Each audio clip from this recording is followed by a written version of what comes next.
Good morning, my dear students. Class second, chapter 5, The Justice of Solomon की reading आज कराई जाएगी और साथ में मीनिंग भी बताई जाएगी।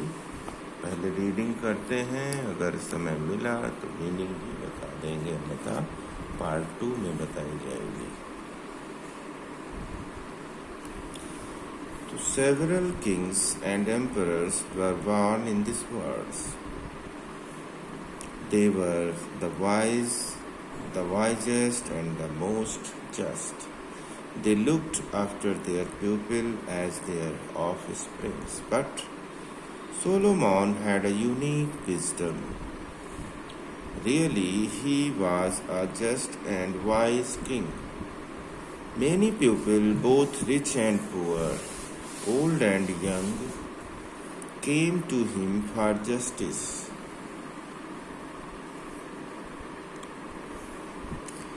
One day, two women, Ruth and Rebecca, came to Solomon. They had a child with them. They were quarreling after the child. One challenged that child was of her, while the other was not ready to give up that child.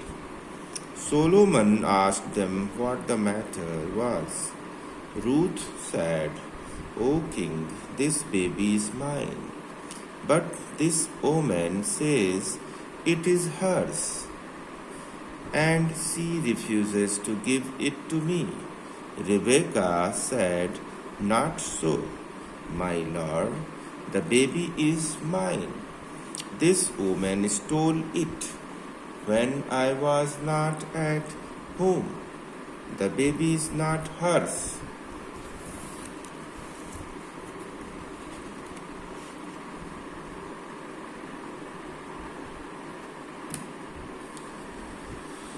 First, Solomon puzzled and then thought for some time and asked the two women to carry the child by turn. First, Ruth took up the baby. It smiled at her and played on her lap.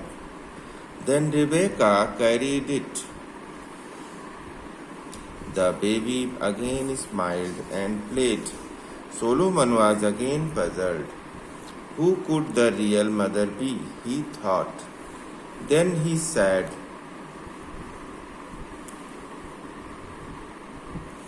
"Both of you seem to be the mother of this child.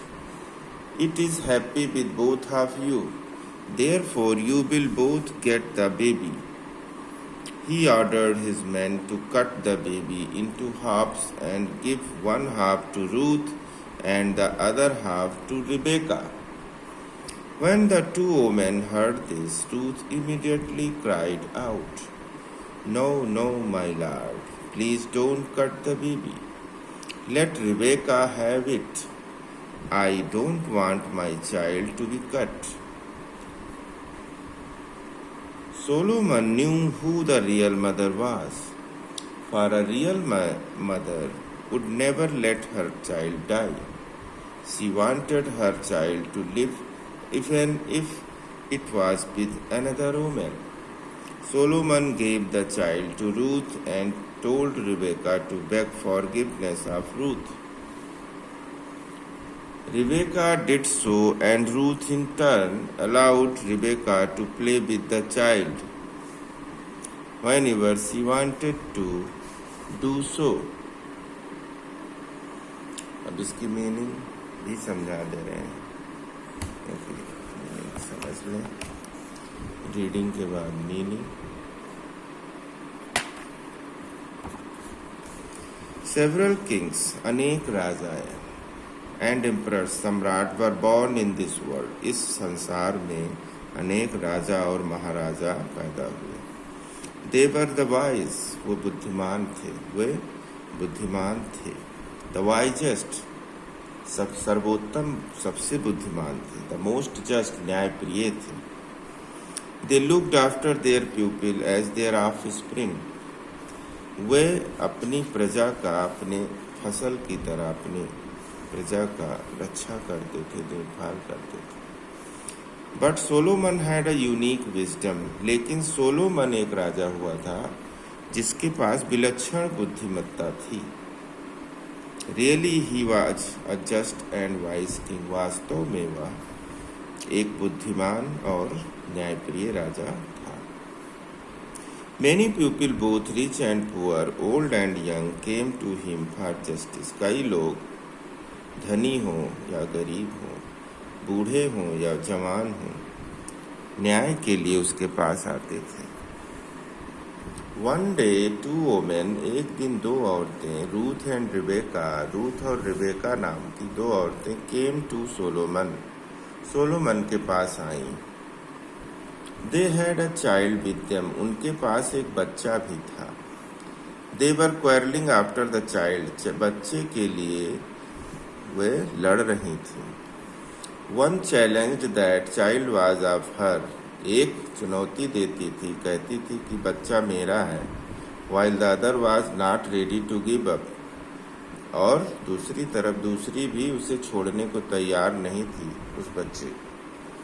Solomon asked them, Solomon ने उनसे पूछा, what the matter was, क्या मामला था। Ruth sad, Ruth ने कहा, O king, अरे राजा, दिस बेबी इज माइन, यह बच्चा मेरा है, but this woman says it is hers, लेकिन यह औरत कहती है कि ये उसका है।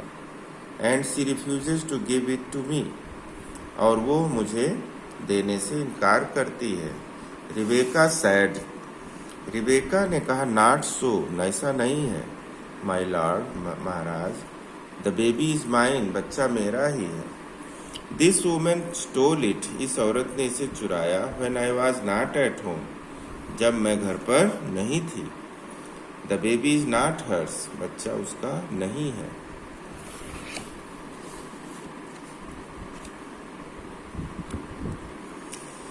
फर्स्ट सोलोमन पजल्ड, पहले तो सोलोमन पजल्ड हो गया, परेशान हो गया। एंड देन थॉट, और तब सोचा, फॉर सम टाइम्स, कुछ देर के लिए तब सोचा। And asked the two women to carry the child by turn, और दोनों औरतों से कहा कि बारी बारी से बच्चे को गोद में लें।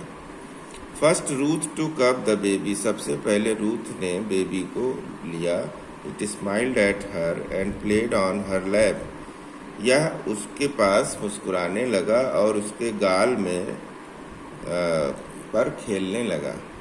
गोद में, लैप में, यानी कि हाथ पैर छू कर खेलने लगा गोद में। देन रिबेका कैरीड इट, तब रिबेका ने इसको लिया। The baby again smiled and played, बच्चा दोबारा मुस्कुराने लगा और खेलने लगा। Solomon was again puzzled, Solomon दोबारा परेशान हो गया। Who could the real mother be, he thought, उसने सोचा कि वास्तव में सही माँ कौन हो सकती है।